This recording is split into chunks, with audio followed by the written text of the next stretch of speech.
के महिला मोर्चा का सामूहिक इस्तीफा देने वाले खास चेहरे नीताबेन पटेल, सिटी महिला president Jasmika Dawra, city vice president Gitaben Limbachiya, city vice president Sonalben Pandol, city vice president Alkaben Pandey, संगठन मंत्री। ताज़ा खबर देखने के लिए देखते रहे स्टार न्यूज नेटवर्क। जय हिंद, जय भारत।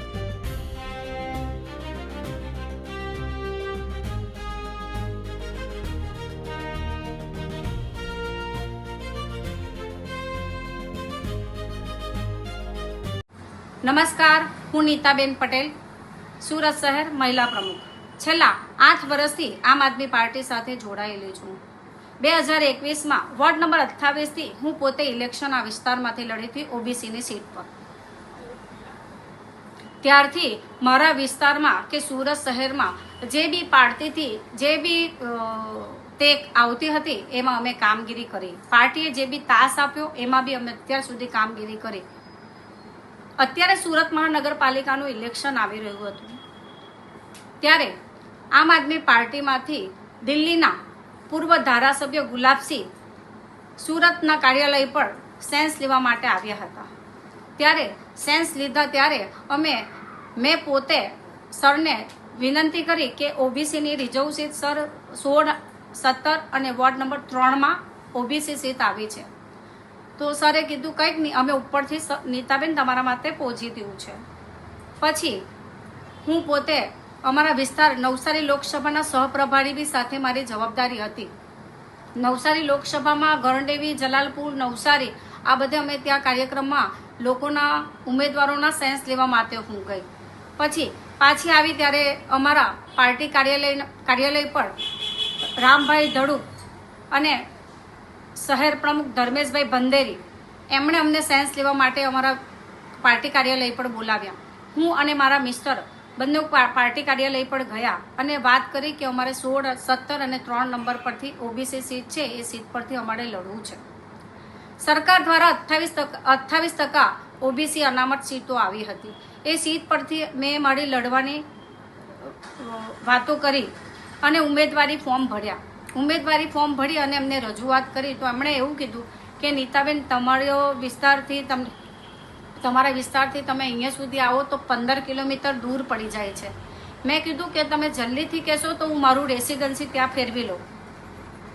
એમનો કંઈ જવાબ પછી આવ્યો નહીં, અમે તમને જણાવશું। પછી બીજી વાર પાછા અમે મનોજભાઈને કાર્યાલય પર મળવા માટે ગયા કે મનોજભાઈ મારે ઓબીસીની રિઝર્વ સીટ આવી છે, હું સુરત મહિલા પ્રમુખ તરીકે મેં કામગીરી કરી, જે બી તાસ આવ્યા ઉપરથી અને જે બી નગરસેવકો જીત્યા એ બધા વરાછાથી જીતેલા હતા। જે બી પ્રોગ્રામ કર્યા એ બી વરાછા વિસ્તારમાં કર્યા, ન કે ઉધના કતાર, લિંબાયત કે મજૂરા એ વિસ્તારોમાં કોઈ પ્રોગ્રામ અત્યાર સુધી થયા નહીં।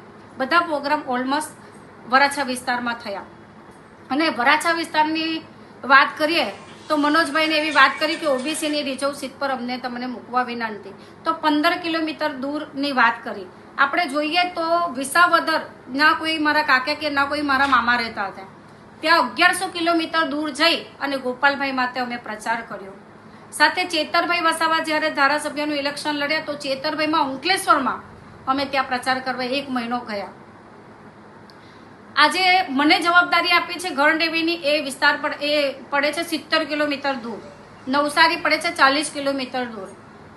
જ્યાં મને જવાબદારી આપી ત્યાં મેં જવાબદારી નિભાવી અને મારે જ્યારે મેં એમને વાત કરી કે મારે ઓબીસીની સીટ પર મારે લડવું છે તો મને કારણ આપે છે કે 15 કિલોમીટર દૂર પડે છે। એની સાથે મારી મહિલા વિંગના બહેનો જેણે મારી સાથે 5 વર્ષ કામગીરી કરી, વિસ્તારોમાં જ્યારે સંઘર્ષ કરવાનો આવ્યો તો રોડ પર ધસરાયા, સંઘર્ષ કર્યો, પોલીસે ડિટેન કર્યા, એફઆરઆઈ દાખલ થઈ, ત્યાર પછી બી બહેનોને બી ત્યાં તેમના વિસ્તારમાં ટિકિટ આપવામાં આવી નથી। એટલે હું આમ આદમી પાર્ટીમાંથી તમામ હોદ્દાઓ પરથી હું આજે રાજીનામું આપું છું અને મને એવું લાગે છે કે આમ આદમી પાર્ટી મહિલાઓ માટે અન્યાય કરી રહી છે। આજે એક સુરત શહેર મહિલા પ્રેસિડેન્ટ તરીકે અગર મને જગ્યા નહીં આપી શકતા હોય તો બીજા અમારા મહિલા વિંગમાંથી ક્યાં કોઈને જગ્યા આપશે। આ સાથે હું રાજીનામું આપું છું। જય હિન્દ, જય ભારત।